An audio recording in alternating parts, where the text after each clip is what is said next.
να ξέρεις ότι μπορεί να είναι η τελευταία φορά που ήμασταν στο γήπεδο. Γιατί? Γιατί δεν δίνουμε εισιτήρια. Τέλος, τώρα τα ξέρεις. Ψάχνουμε από εδώ από εκεί, αλλά... Περιμένουμε να δώσουμε κάτι στον αρχηγό, στον Μιχάλη, ο οποίος θα βγει.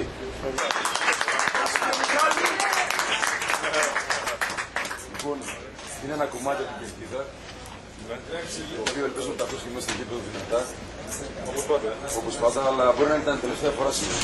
Δεν έχει μυστήρια. Δεν θέλουμε να μας λύσει το πρόβλημα, στο αναφέρουμε έτσι για να το πεις και στα παιδιά. Εγώ την πρόφατα και το ξέρω, δηλαδή δεν είναι κάτι να το πούμε αυτό το πράγμα. Εμείς σας έχουμε γράψει μια επιστολή όπως κάνουμε κάθε χρόνο για να μην αλλάξουν τα βούρια. Το βούρι να μην φύγετε. Τώρα να φύγετε πάντα. Όχι, θέλουμε να ξέρετε ότι θα είμαστε και έξω από το γήπεδο. Να ξέρετε ότι δεν είμαστε απ' έξω και θα φωνάζουμε περισσότερο.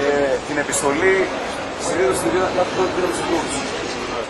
Φέτος αποφασίσαμε να τη δώσουμε σε σένα για να τη διαβάσεις τα παιδιά και θα τη διαβάσει τώρα η Μαρία, η οποία ήρθε μόνη της σε αυτή την εκδρομή, είναι η πιο μικρή από όλους, από τις κοπέλες μάλλον, και η Μαρία είναι από τον πύργο, ήρθε από τις φωτιές.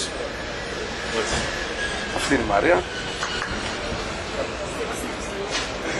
Αρχηγέ, σου παραδίδουμε προσωπικά τη συγκεκριμένη επιστολή και σε παρακαλούμε να τη διαβάσεις στους παίκτες και τους προπονητές της ομάδας μας. Οι πελαργοί, πιστοί στο σκοπό τους, βρίσκονται από την πρώτη στιγμή στο πλευρό σας παρά τις δυσκολίες με τις φωτιές και τις εκλογές στην πατρίδα, αλλά και τους εκβιασμούς των Ισπανών διοργανωτών στο θέμα διάθεσης των εισιτηρίων μέχρι και σήμερα. Φίλαθλοι κάθε ηλικίας από όλη τη χώρα σας εμπιστεύονται και σας συμπαραστέκονται σε κάθε αγώνα, τραγουδώντας ακόμη και στις ήττες. Ήρθαμε εδώ να σας βοηθήσουμε κυρίως στα δύσκολα.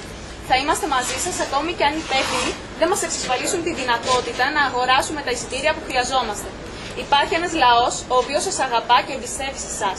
Εμείς, εκπροσωπώντας τον, θα σας εμψυχώνουμε ακόμα και αν αναγκαστούμε να παραμείνουμε έξω από το γήπεδο. Να μας νιώθετε κάθε λεπτό. Βήμα-βήμα θα πετύχουμε το στόχο μας. Αγωνιστείτε σαν Έλληνες. Καλή δύναμη, Πελαργή.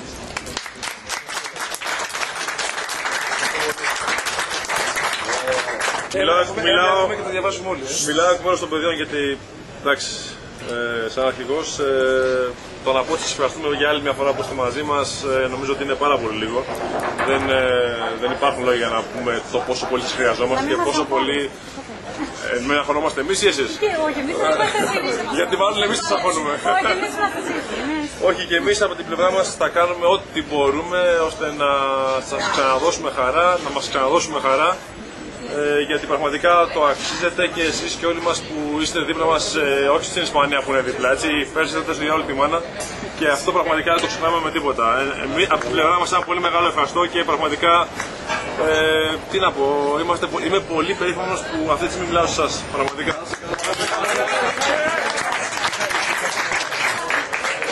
Δεν έχουμε δρόμο ακόμα, συνεχίστε και θα συνεχίσουμε κι εμείς. Μπορεί να είναι η τελευταία φορά που ήμασταν στο γήπεδο. Δεν σας φοβάμαι, δεν θα τη βρει την άκρη.